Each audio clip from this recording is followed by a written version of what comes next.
Hi guys, Retro Tech Ralph here with a Commodore 64 rebuild video. Right, these are now cleaned. I know they're yellow, and it's not part of this rebuild to do a rewrite. It's weather's better outside, but to be honest, it's still not any good. So what I'm going to do with these will all go to one side for the moment because they're all nice and dry.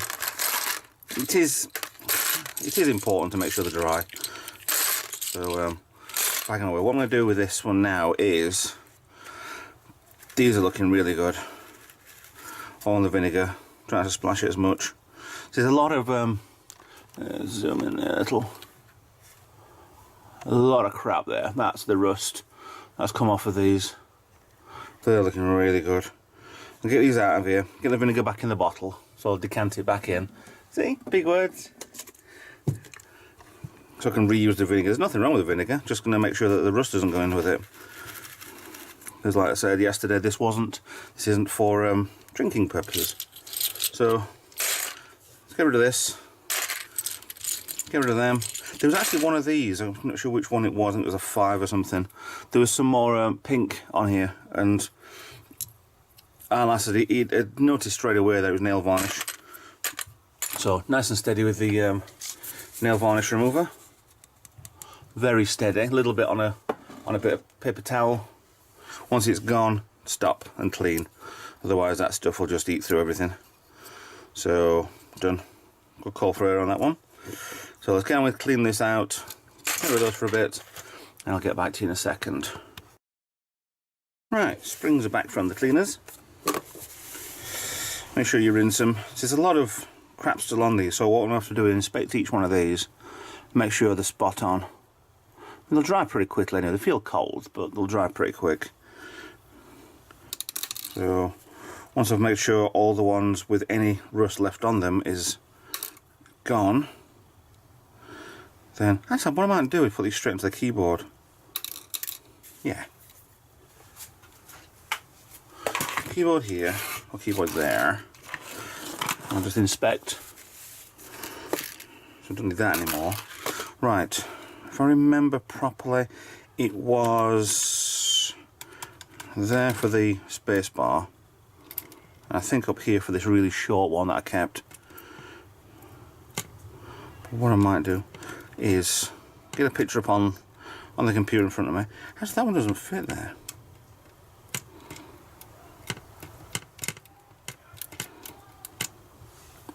I know it was early when it came off. But it shouldn't matter anyway, should it? Or should it? Yeah. But like I say on this one, it's not a retro rebrighting. These will come off sometime next year, and we're redoing again. So actually what I'm going to do, I'm going to get a picture up on the screen in front of me. For every spring I'm putting on, I'll put one of these on, but I'll first start with the hard one, the space bar. So let me get started on this and then get on the screen.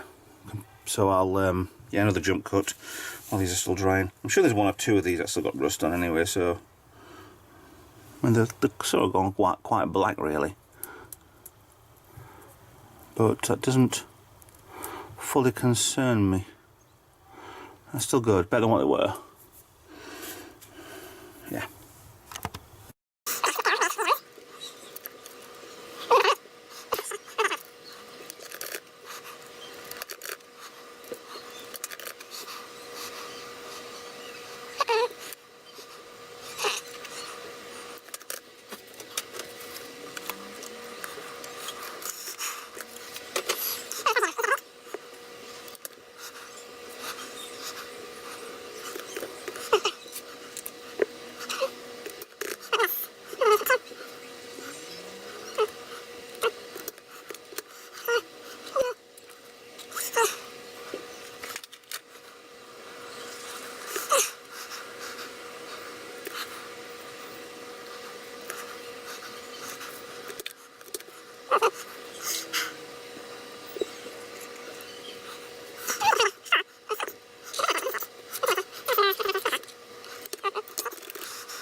Now, any observant of you have actually noticed I have got one key left and no spring.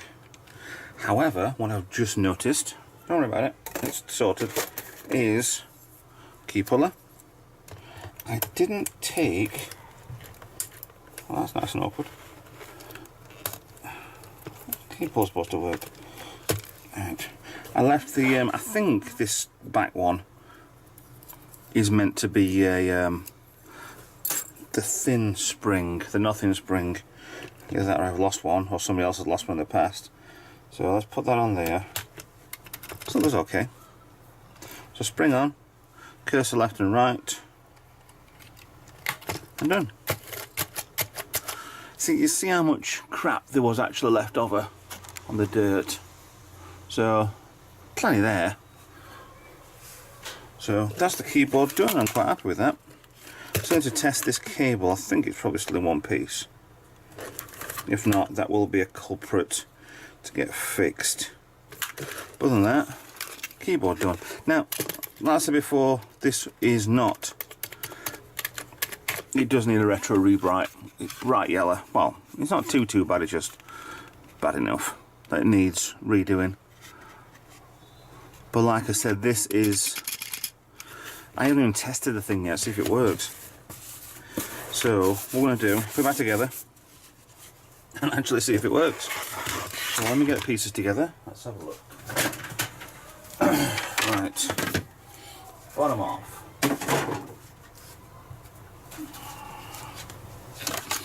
Motherboard and right. So that way. See, things in here started to get a little bit damp. That way around then. No, that goes up there. Let's go there then, right, it goes there. Okay, so it's fine for what I need. Oh, motherboard in. I don't think I'm going to screw this in place. Shall I? Right, I've remembered to myself there were 5 screws I needed for the case. So I might just put one in there. Yeah, actually, let's just screw them all in place.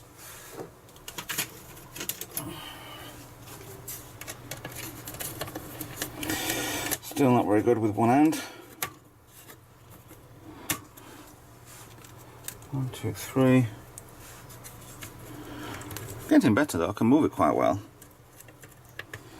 If anybody's interested. 4 and 5. Hold on. It was the middle, wasn't it? It's 4 on the back. Now remembering how this went back together again now. First video I put note to self. I've completely forgotten. So I think the left and right have longer ones. So don't they hold the keyboard down?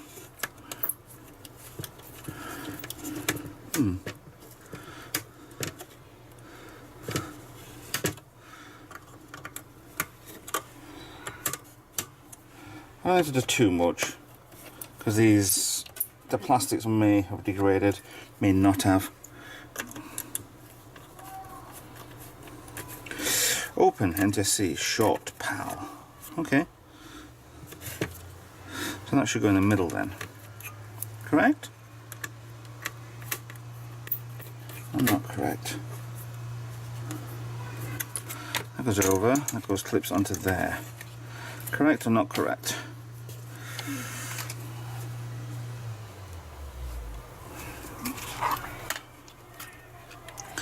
Right. Football in the background. Yeah, that's not right, is it? I think it's just the long screws that go in there.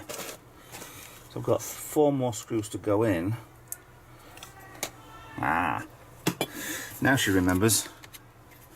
Now, while I actually remember, I'm pausing this because I can't remember which one of these goes on which side. So give us a minute and I'll get back to you. Right, remembered. Big one goes that side, little one goes that side. There's a little play in that one, to be honest. So I don't fully know why. Maybe that bit came round. The cardboard. No, it's too short anyway. So keyboard, let's plug in. So if we do have a keyboard error, we know exactly what the problem's going to be. It slides under there, holds the front bit in, the top bit has there for the metal, the thinner threaded screws, rather than the thicker. Come on, focus, you know you want to. Yeah. And the thicker headed screws.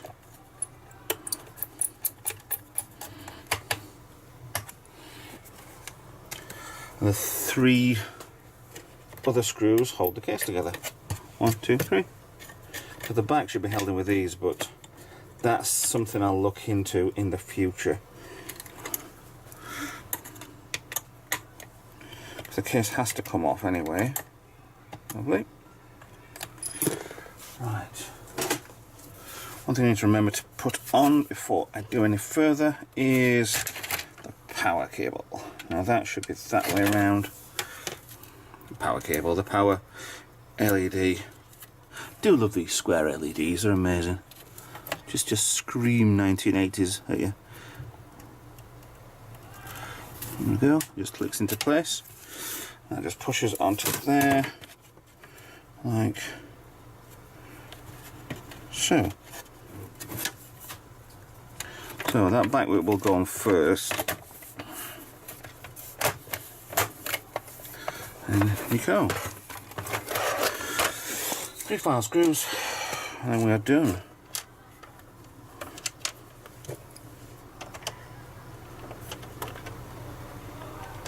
The essential parts are done.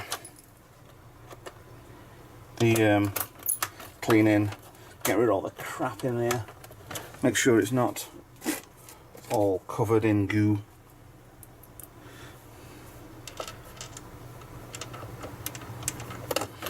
There she goes. Wow.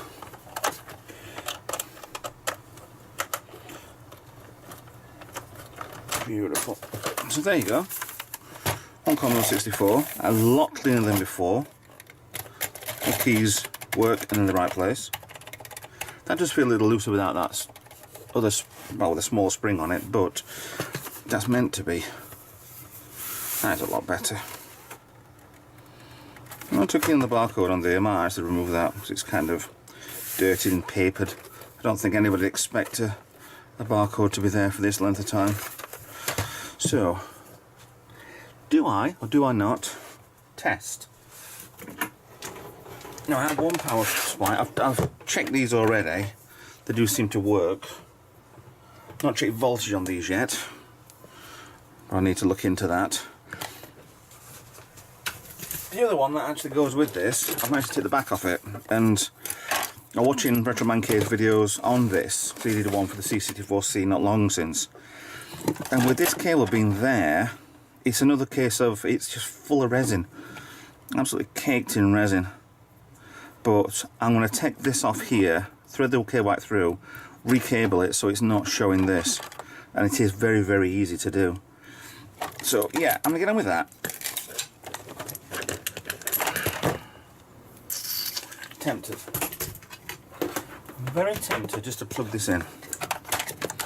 But I'm so tempted, I'm going to do it. So, one plug out. This could only either go wrong or go well. So, cable. Cable into the TV. Into the RF port. Power plug. Into the... See, why are there 4 pins there? Because it's on the side, you dumbass. See, again, there's 1, 2, 3, 4, 5, 7 pins there. Power on, power off, or down for off. Right, either this is going to go spectacularly wrong, or it's going to work. Power supply's on. Well, we have no power light. Okay. Oh, we have life. TV. Oh, damn you. Oh, gives me an tune telly in. Right. Actually, it's going to be difficult, but she works. She lives. For some reason, that 3. I'll roll this upside down. The 3 there is lighter than the rest of it.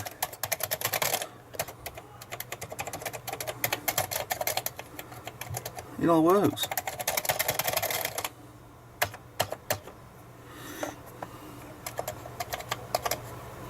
Cursor down. Oh, I'm guessing cursor up. Shift does the thing, right? Okay. Right, left.